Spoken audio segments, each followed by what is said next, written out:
Welcome to Learning English from the Voice of America. I'm Katie Weaver. On the show today, we hear reports from Brian Lynn, Ashley Thompson, and me. Later, Alice Bryant brings us the Everyday Grammar program. And we close the show with our American history program, The Making of a Nation. But now, here is Ashley Thompson.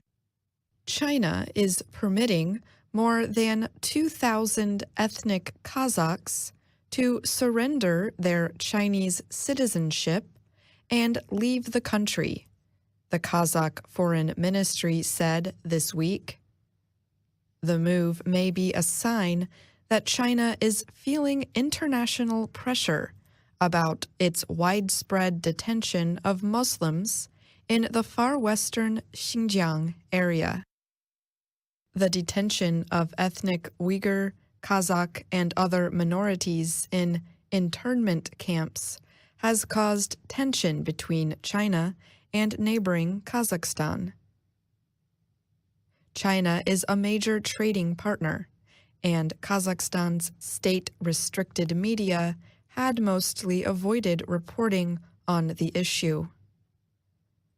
But activists say pressure for action has slowly increased. Following an Associated Press story on the camps in May and other international media reports. The Kazakh Foreign Ministry has confirmed that China has agreed to let over 2,000 ethnic Kazakhs leave. It did not say who could leave or why they were able to leave.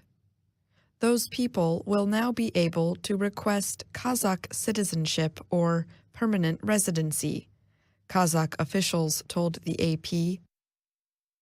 The Chinese Foreign Ministry did not answer an AP request for comment. In recent years, Chinese officials have carried out a severe policing and detention campaign in the large, resource-rich Xinjiang region. Rights groups and experts have estimated that possibly 1 million people are being held in what China has called re-education camps. Former detainees have said they were forced to reject their culture and religion and subjected to political teachings. News of the detentions has sent fear throughout the small, close community of Chinese-born Kazakhs now living in Kazakhstan. Many left China in the last few years to find better work or to educate their children in Kazakh schools, as restrictions in Xinjiang increased. Hundreds lost contact with family members still there. Many began writing letters and attending press conferences. They hoped that greater publicity would help them find their relatives. Serik Can Bilash is head of the advocacy group Atajurt. He said he senses a small change in the Kazakh government's position. He says that last year, officials warned him many times to end his activism activities. Now, he says, the warnings have stopped. He was even recently invited onto a popular Kazakh talk show. He says he felt the move was a sign of growing approval of his efforts to publicize the difficulties of detained Kazakhs.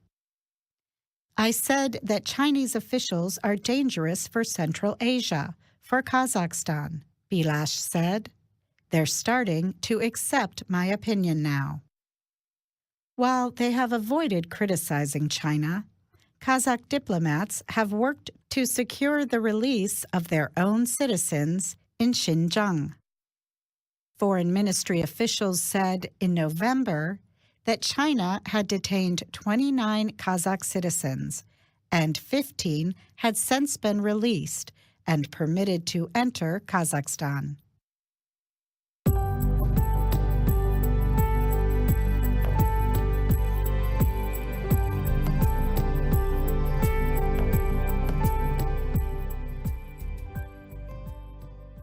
A new study has found that about half of Hong Kong's young people would choose to live somewhere else if given the chance. The public opinion study was carried out last month by Chinese University of Hong Kong's Institute of Asia-Pacific Studies. It found that overall, 34% of people in Hong Kong said they would choose to leave the territory to live elsewhere. More than 16% reported they had already begun making preparations to leave Hong Kong. The group with the most people who said they want to leave Hong Kong was between the ages of 18 to 30. 51% of this group said they would want to leave if given the chance. This compared to just 21% of people over age 50. The study found that nearly 48% of people with a college degree or higher said they would rather live somewhere else. About 25% of those questioned said growing political and social tensions in Hong Kong were major reasons they would seek to leave. Another 17% said they were dissatisfied with the political institutions. The most popular country people said they would like to move to was Canada, chosen by 19% of those questioned. 18% said Australia, and 11% said Taiwan. More than a third of those hoping to leave Hong Kong said they were seeking more living space. 22% hoped for better air quality and less pollution. About 15% said they were in search of more liberty and better human rights. Andrew Shum is a member of the Hong Kong-based human rights group Civil Rights Observer. He says one of the main reasons people want to leave Hong Kong is the government's failure to permit fully democratic elections. People's demand for universal suffrage has yet to be realized, Shum said. We had thought we were going to get a basic system that respected the choice of citizens through free and fair elections. Shum added that hopes for more democratic changes in Hong Kong had collapsed for many people. In 2014, parts of Hong Kong were shut down during 79 days of demonstrations held to protest Chinese plans to restrict fully free elections in Hong Kong. The Hong Kong government considered the demonstrations illegal and moved to end them. I'm Brian Lynn.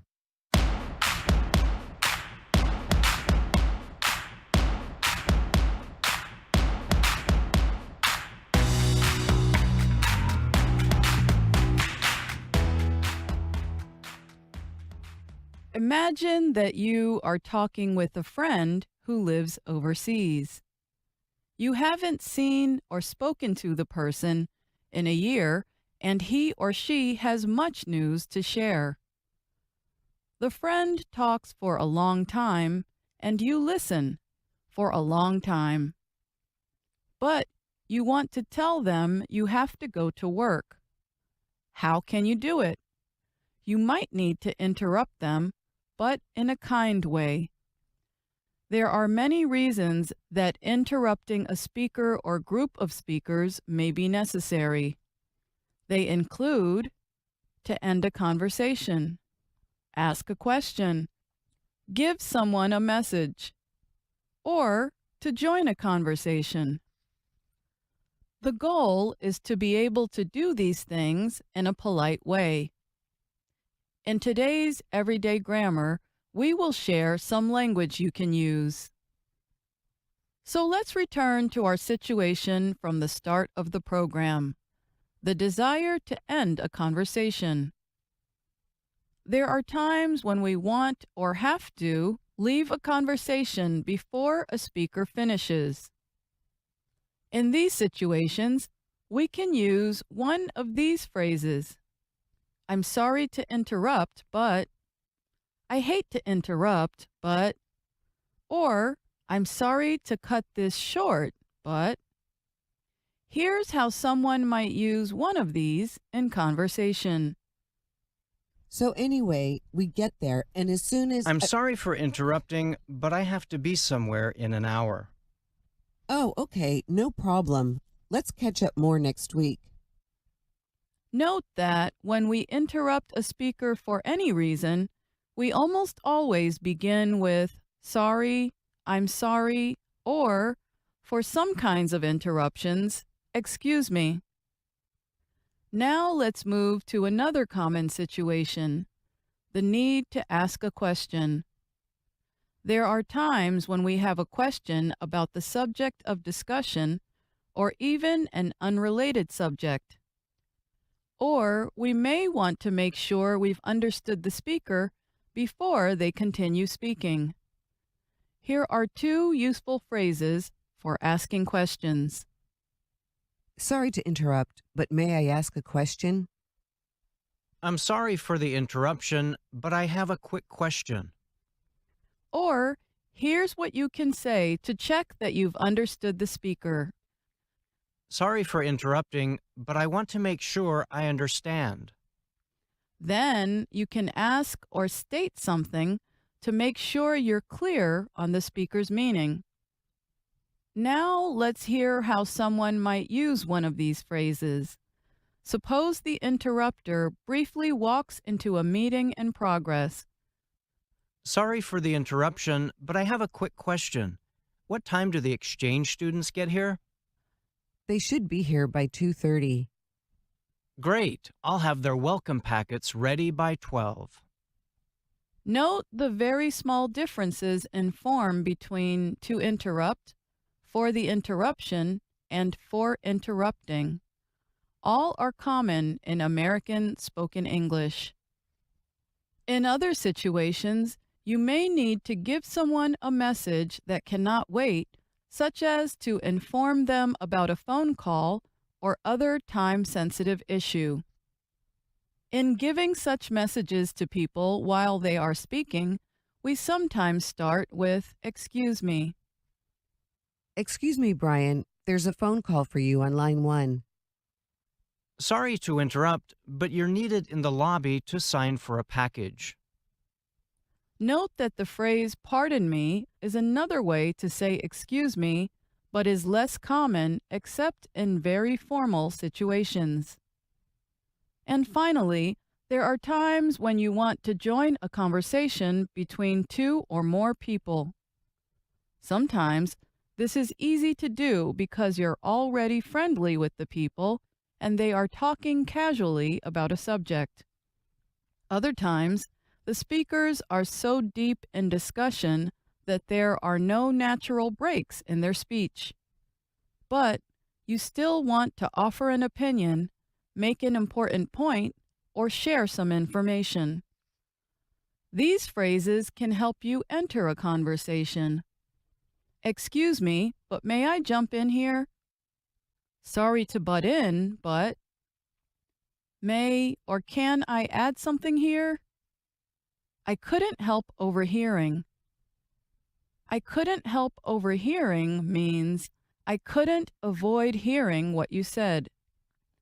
Be careful to use this phrase only with people who would react kindly, such as friends or coworkers. Listen to a short talk between coworkers. Did you catch the Golden Globe Awards? I was so happy to see Alfonso Cuarón win Best Director. I know. Roma was a beautiful film. I couldn't help overhearing you talk about Roma. I just watched it last night. Wow, What lovely cinematography. So, you just learned how to politely interrupt other people. But what might you say if someone interrupts you? You can tell us in the comments area. I'm Alice Bryant.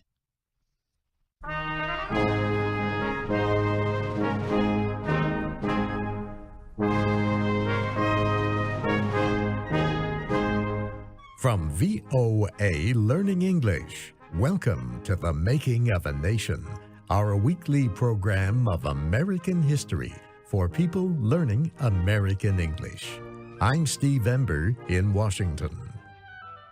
James K. Polk moved into the White House after his swearing in as the nation's 11th president on March 4, 1845. Polk told voters during the election campaign he would serve only one term as president. During those 4 years, he wanted to achieve or reach 4 main goals. 2 of his goals related to money. Polk wanted to reduce taxes on imports and to establish an independent treasury. His other goals related to expanding the country to the Pacific Ocean. President Polk wanted to secure the Oregon Territory and California for the United States. Those who supported the president shared Polk's belief that the United States should extend from sea to sea, from the Atlantic to the Pacific. They felt it was God's will and their duty to spread American democracy and freedom across the continent. In the words of poet Walt Whitman, it is for the interest of mankind that America's power and territory should be extended. The farther, the better.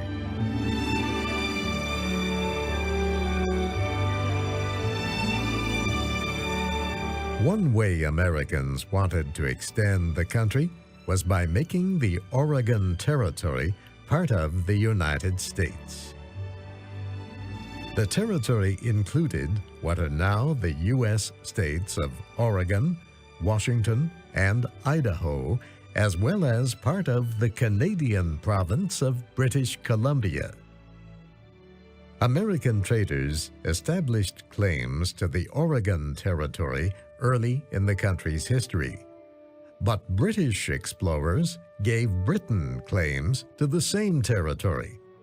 The two countries could not agree on how to divide Oregon between them.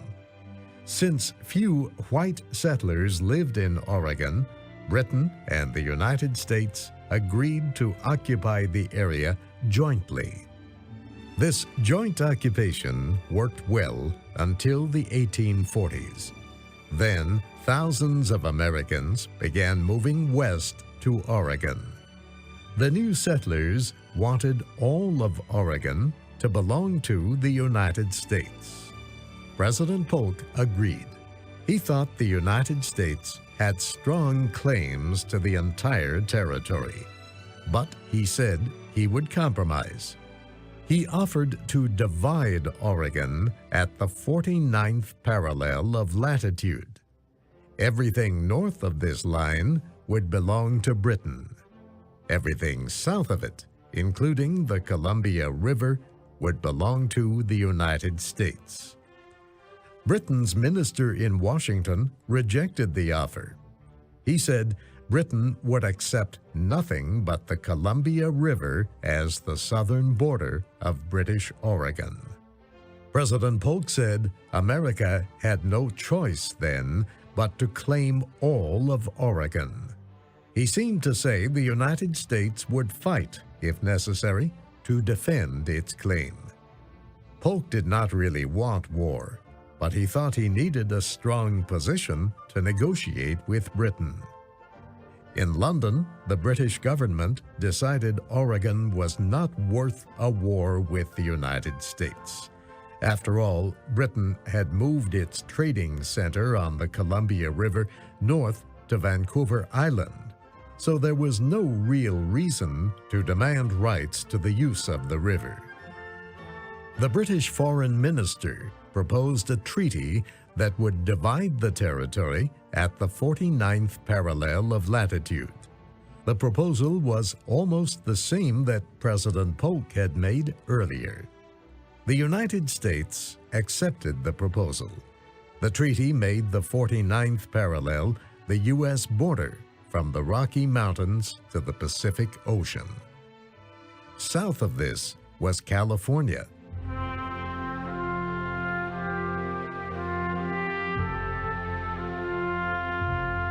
An American government minister once described California as the richest, the most beautiful, and the healthiest country in the world. The official said the port of San Francisco was big enough to hold all the navies of the world.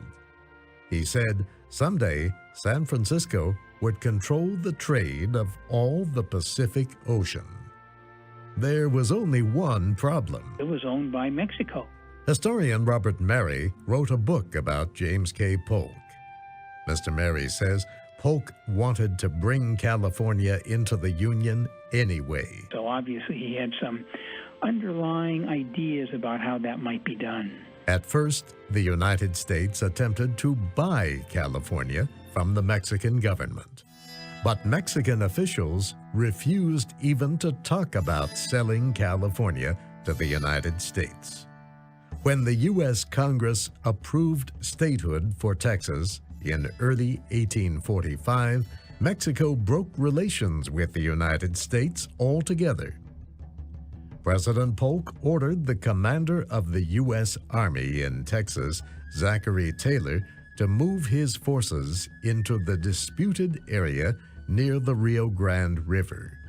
The river formed part of the border between Texas and Mexico. Polk sent a representative to Mexico in an effort to re-establish diplomatic relations.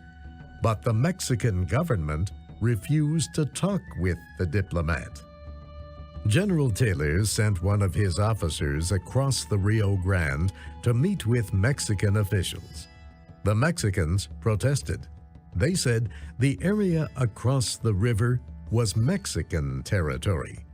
The movement of American troops there, they said, was an act of war. For almost a month, the Americans and the Mexicans kept their positions.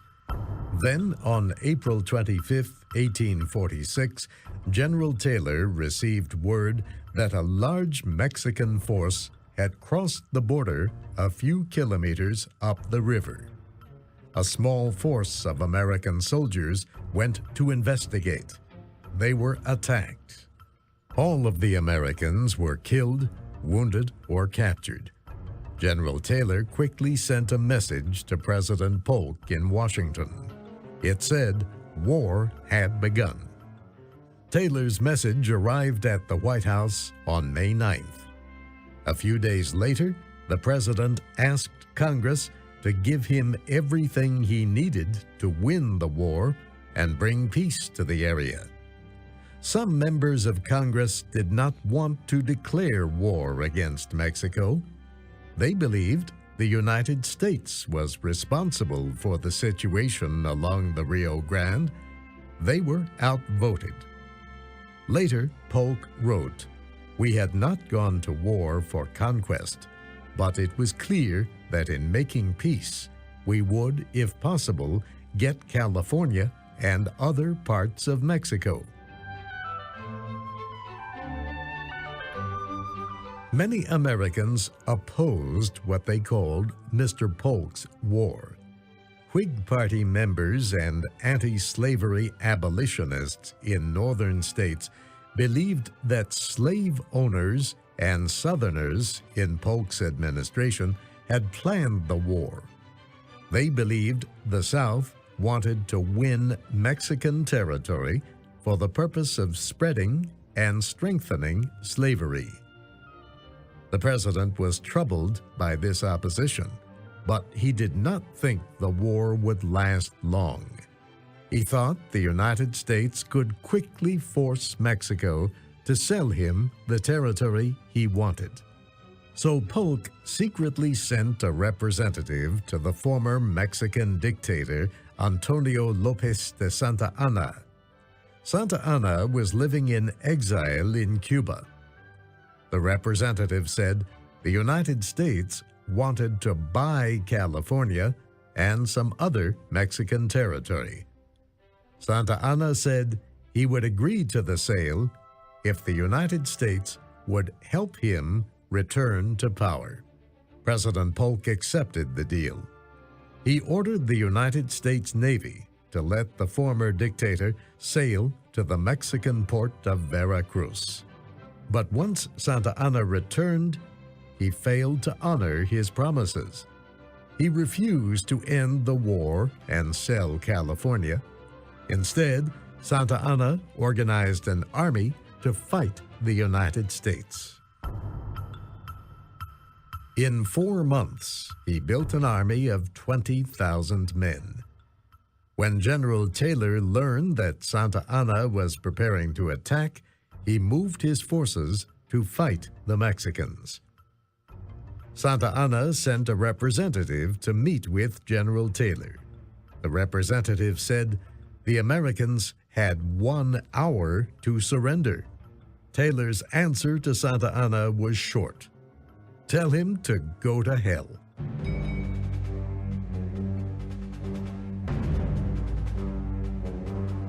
The battle between the United States and Santa Anna's army lasted 2 days. Losses were heavy on both sides. On the second night, the Mexican forces withdrew from the battlefield. Taylor had won. The victory strengthened Taylor's public image. He had already won the Battle of Monterrey, a major trading and transportation center in northeast Mexico. Other American forces also were victorious. General Winfield Scott captured the port of Veracruz and was ready to attack Mexico City. Commodore Robert Stockton invaded California and had raised the American flag over the territory. Stephen Kearny seized Santa Fe, the capital of New Mexico, without firing a shot. Still, the war was not over. President Polk's short war already had lasted for more than a year. Polk decided to send a special diplomatic representative to Mexico. He asked the diplomat to negotiate a peace treaty whenever Mexico wanted to stop fighting. A ceasefire was declared, but attempts to negotiate a peace treaty failed. Santa Anna used the time to prepare for more fighting. So General Scott ended the ceasefire. His men began their attack on Mexico City. The fighting lasted 1 week. Finally, the government of Mexico surrendered and Santa Anna left power. On February 2, 1848, the United States and Mexico signed a peace treaty. Mexico agreed to give up California and New Mexico, and Mexico would recognize the Rio Grande as the southern border of Texas. The war was officially over. But historian Robert Mary says President Polk suffered because of the conflict. The war with Mexico, Mary says, ended up being a much longer war than he had anticipated and much more costly in terms of lives, in terms of money, and in terms of his political standing. The war with Mexico also influenced the U.S. election in 1848.